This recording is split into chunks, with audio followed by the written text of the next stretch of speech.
안녕하세요. 태국을 사랑하는 남자 아론이입니다. 오늘은 2월달 마지막 일이죠. 오늘은 제가 태국의 발달된 성문화에 대해서 좀 설명을 드리려고 합니다. 마지막 2월달인데 제가 이렇게 성문화를 이야기하는 거는 많은 분들이 또 궁금해 하시는 것 같아서 오늘 제가 좀 이야기를 해 드리겠습니다.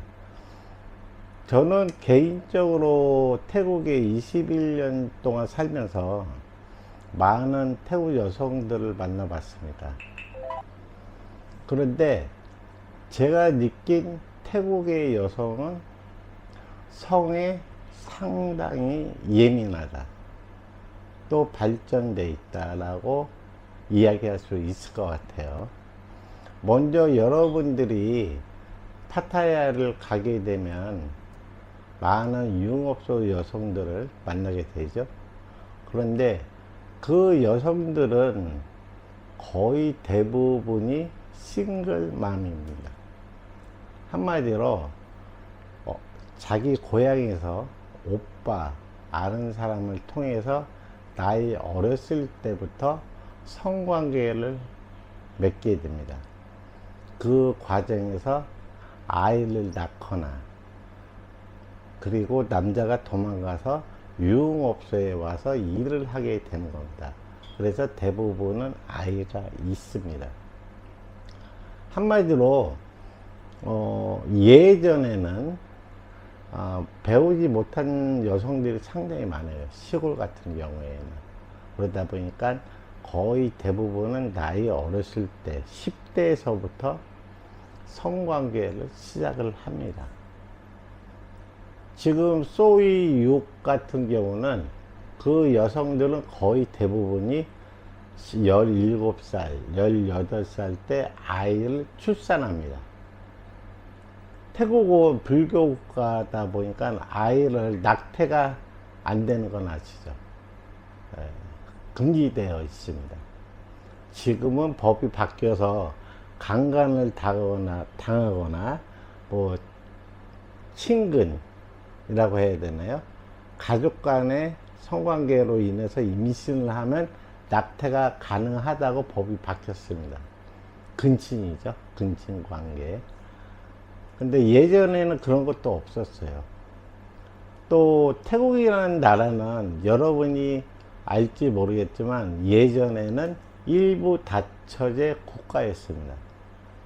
그래서 많은 남자들이 경제적으로 여유가 있는 부유층은 일부 다처제가 실질적으로 많이 있었습니다. 제가 초창기에 치앙마이에 왔을 때도 제 아는 태국의 부유층 사람인데 부인이 3명입니다. 저도 깜짝 놀랐습니다. 아니, 여기가 이슬람 국가가 아닌데 어떻게 부인이 3명이야?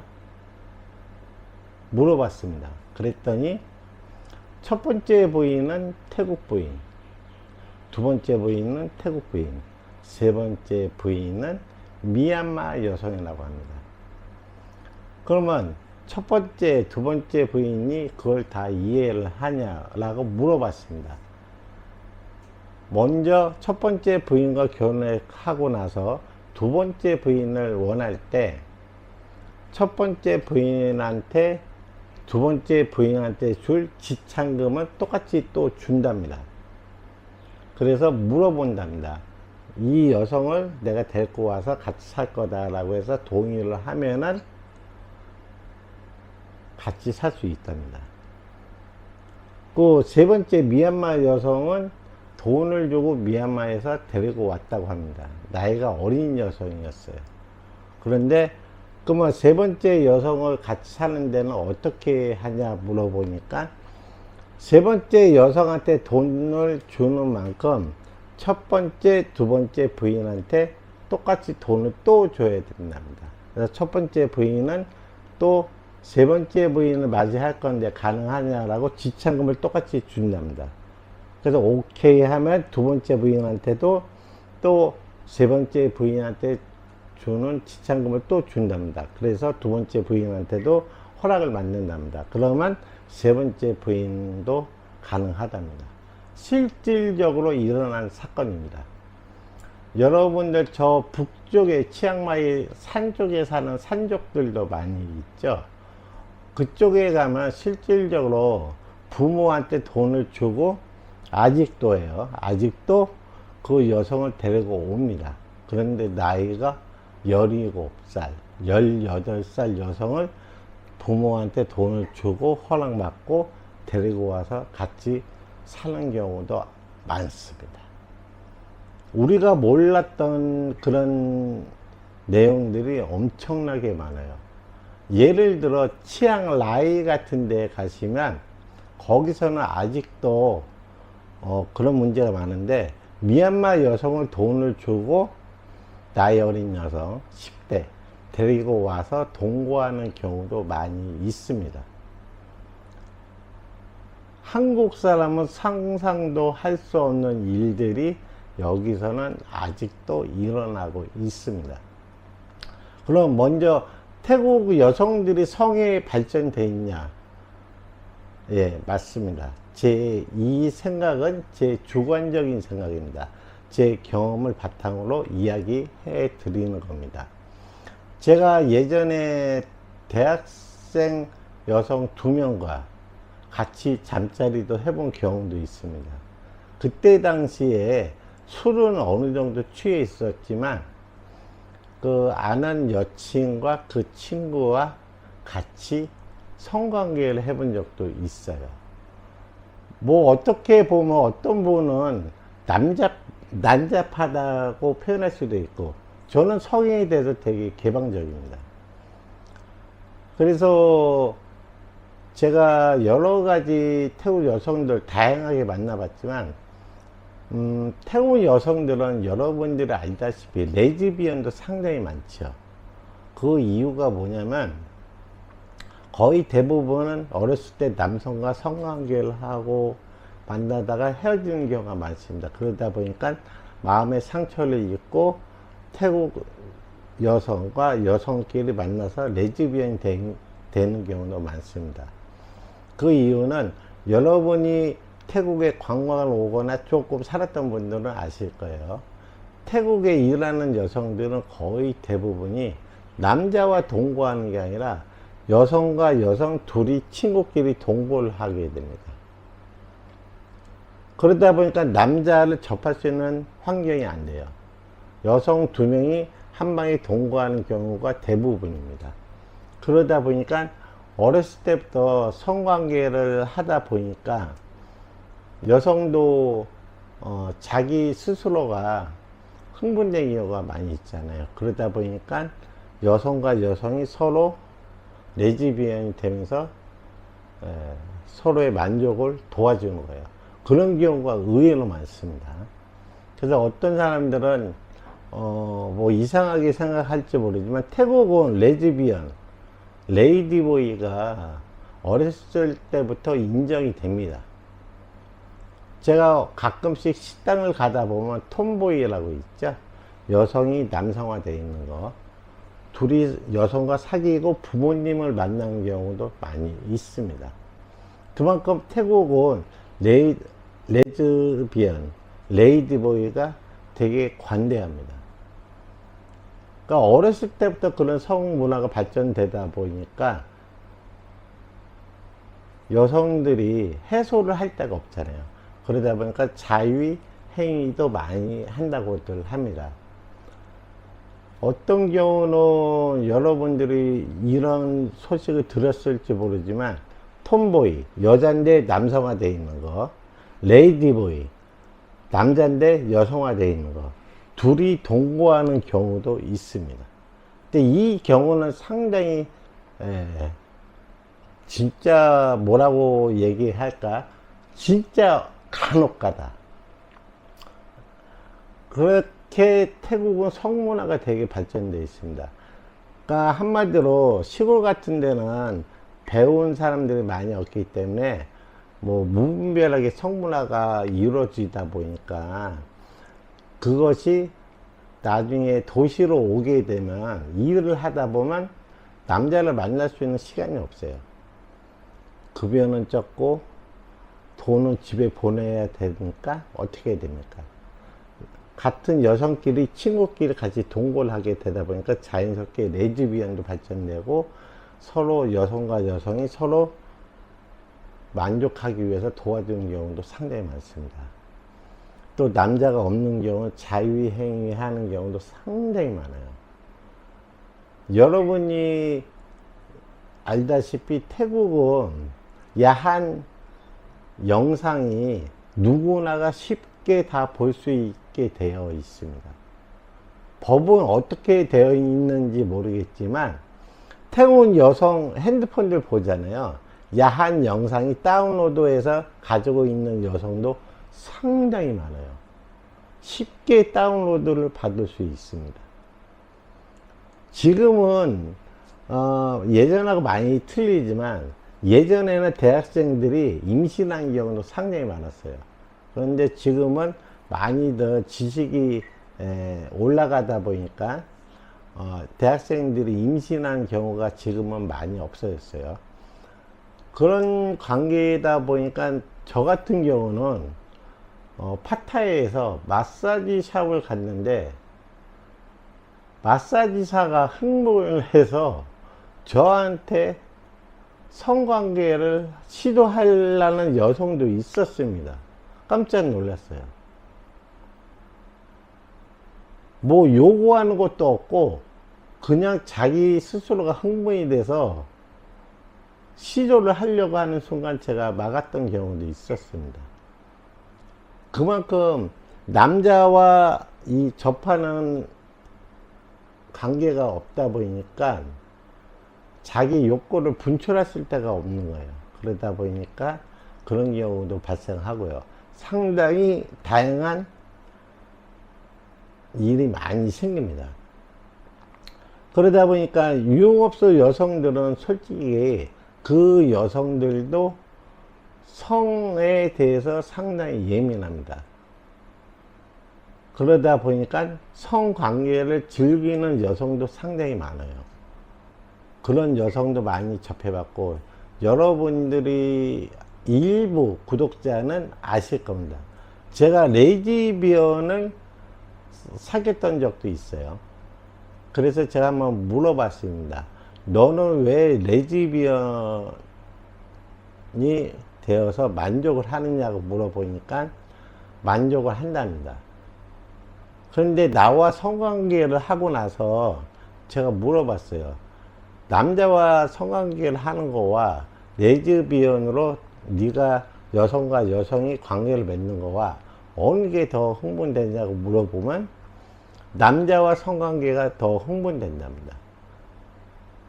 그런데 남자가 없다 보니까 또 남자를 약간 거부감을 느끼죠. 왜? 한번 남자한테 마음의 상처를 입었으니까. 그러다 보니까 여자를 만나게 되는 거예요. 근데 실질적으로 성관계에는 남자가 더 만족이 된다고 합니다. 이렇게 다양하게 태국 여성들이 뭐 전체적인 건 아니에요. 그렇지만 많은 여성들이 성에 대해서 되게 발달되어 있습니다. 조금 전에 제가 얘기했지만 유흥업소 여성들은 성을 즐기는 여성도 상당히 많아요. 그러다 보니까 돈을 버는 목적으로 유흥업소에서 일을 하지만 다양하게 성을 즐기는 여성도 상당히 많습니다. 왜? 여성이나 남성이나 성경험이 많이 있다 보면 욕구가 참을 수가 없잖아요. 그러다 보니까 여성도 마찬가지예요. 어떤 여성은 자제하는 여성도 있어요. 그렇지만 성을 참지 못하는 욕구죠. 그런 여성도 상당히 많습니다. 그래서 저도 태국에 살면서 이런 얘기 하기는 조금 창피하지만 어떻게 보면 저의 치부지만 저는 정말로 태국에서 수많은 여성과 잠자리를 해봤어요. 뭐 손으로 셀 수도 없습니다. 그렇지만 대부분의 여성들은 성에 대해서 그렇게 뭐 창피하다 그런 게 없더라고요. 어떤 경우까지 있었냐면 언니와 동생을 동시에 사귀어 본 적도 있습니다. 그런데 언니와 동생이 서로 압니다. 어제 동생하고 잠자리를 했는데 오늘 언니랑 자는 것도 서로가 알아요. 그런데 그 여성들은 그거를 아무렇지 않게 생각을 하더라고요. 괜찮아. 오늘 동생하고 잠자리 하는 거 괜찮아. 또 동생은 언니랑 내일 잠자리 하는 거 괜찮아. 그런 경우도 있었습니다. 저도 태국에 살면서 이 성에 대한 문화가 바뀌었어요. 한국에 살 때와 태국에 살 때의 성 문화가 완전히 180도 바뀌었습니다. 제가 예전에 한번 얘기했지만 2명의 여인과도 동거를 해본 적도 있어요. 근데 그게 한국에 있을 때는 어떻게 보면 약간 난잡하거나 저렇게도 성관계를 해? 라고 생각할 수도 있잖아요. 그런데 실질적으로 태국에는 그런 여성들이 다양하게 많이 있습니다. 어떤 여성은 저한테 그런 적도 있어요. 오빠 친구 데리고 와서 같이 잠자리 하고 싶어. 3명이서. 그런 여성도 저는 직접 경험해 봤어요. 충격적이었어요. 그 여성은 예전에 태국 남자들과 그런 경험을 했던 여성이었어요. 그래서 호기심에 그런 건지 아니면 그 성적인 다양한 욕구를 만족하기 위해서 나한테 그런 이야기를 했는지는 모르겠지만 그런 여성도 의외로 많습니다. 이렇게 태국의 성문화는 어렸을 때부터 시골 같은 경우에 특히 서민들은 조금 뭐라고 할까 너무 쉽게 성관계를 하다 보니까 그 욕구가 여러분들도 아시겠지만 욕구가 올라가다 보니까 배출할 데가 없는 거예요. 그러다 보니까 레즈비언도 많이 생기고 또 그러다 보니까 다양한 성관계를 원하는 여성도 많이 생기는 것 같아요. 그래서 저는 솔직히 여기서 수많은 다양한 성관계를 해봤지만 지금 생각해 보면은 그런 여러 가지 다양한 성관계가 나쁘다고는 생각 안 해요. 그 여성들도 원해서 그렇게 성관계를 해본 거고 또 저 또한 자연스럽게 그런 걸 태국에서 접하다 보니까 또 그게 자연스럽게 이루어지게 되는 거고 정말 태국의 성문화는 알면 알수록 정말 판타지한 세상입니다. 뭐 이 문제가 어떤 사람은 난잡하다고 하는 사람도 있을 거예요. 그거는 각 사람마다 성문화가 다 틀리잖아요. 그러다 보니까 그럴 수도 있는데 제가 오늘 이렇게 얘기하는 이유는 또 여러분들이 태국의 성문화가 어떻게 돼 있는지 근데 제가 전체적으로 태국 여성들의 성문화를 보면 내가 남성과 잠자리 했다고 해서 그 남성에게 모든 걸 줬다고 생각하는 여성은 거의 없습니다. 한국 남자분들은 여성과 잠자리를 하면 이 여성이 나를 좋아하고 사랑하기 때문에 나와 잠자리 했다고 생각하잖아요. 그런데 태국 여성은 그렇지 않는 것 같아요. 나와 잠자리를 해도 정말로 사랑하는 사이가 될 수도 있고 만약에 사랑하는 사이가 안 되면 그냥 무시합니다. 큰 의미가 없다는 거예요. 잠자리가. 그러다 보니까 그런 거에 조금은 저도 처음에 충격을 받았어요. 잠자리라는 의미가 서로 사랑하는 사이로 잠자리를 하게 되잖아요. 그게 한국 문화잖아요. 저도 그래서 처음에 왔을 때 한국 문화로 있었기 때문에 그런 거에 조금 충격을 받았는데, 살다 보니까 아, 이렇구나. 이 여성들은 그냥 잠자리에 대해서 자기 만족하는 거구나. 그런 경우로 생각을 들게 하더라고요. 그래서 저도 태국에서 많은 여성을 만났지만, 다양한 관계, 또 태국 여성들의 마인드, 뭐 여러 가지 욕구를 만족하기 위해서 다양한 스타일로 성관계를 원하는 여성들, 이런 게 정말 저한테 충격적이었지만 지금은 자연스럽습니다. 그래서 뭐 성관계를 여성과 한다고 해도 뭐 저 여성이 나를 정말로 사랑하는 걸까? 그렇게 생각은 안 해요. 그냥 뭐 서로 간에 만족하고 그런 걸로 저는 많이 생각을 합니다. 어떻게 보면 성에 대해서 되게 오픈되어 있습니다. 저는 그렇게 해서 뭐 오늘 간단하게 이렇게 설명을 했지만 재밌는 나라예요. 성이 자유로운 나라가 태국은 맞아요. 꼭 성매매, 그러니까 돈을 주고 성매매보다는 성을 원하는 여성도 의외로 많다는 거, 자기 욕구를 만족하기 위해서 만나는 여성도 의외로 많습니다. 상당한 여성의 다양한 부류층이 많습니다. 오늘은 2월 마지막 날인데 이런 영상을 제작하게 돼서 죄송하고요. 제가 지금 말씀드리는 것은 제 경험을 바탕으로 여러분한테 알려드리니까 너무 크게 생각하지 마시고, 아, 태국도 이런 경우가 많구나 라는 걸 그냥 생각하시면 될 것 같아요. 2월달 마지막 날이죠. 여러분들 좋은 하루 되시고, 또 3월달 또 새로운 시작이 되니까 좋은 일이 많이 생길 겁니다. 저는 여기서 영상을 마치겠습니다. 감사합니다.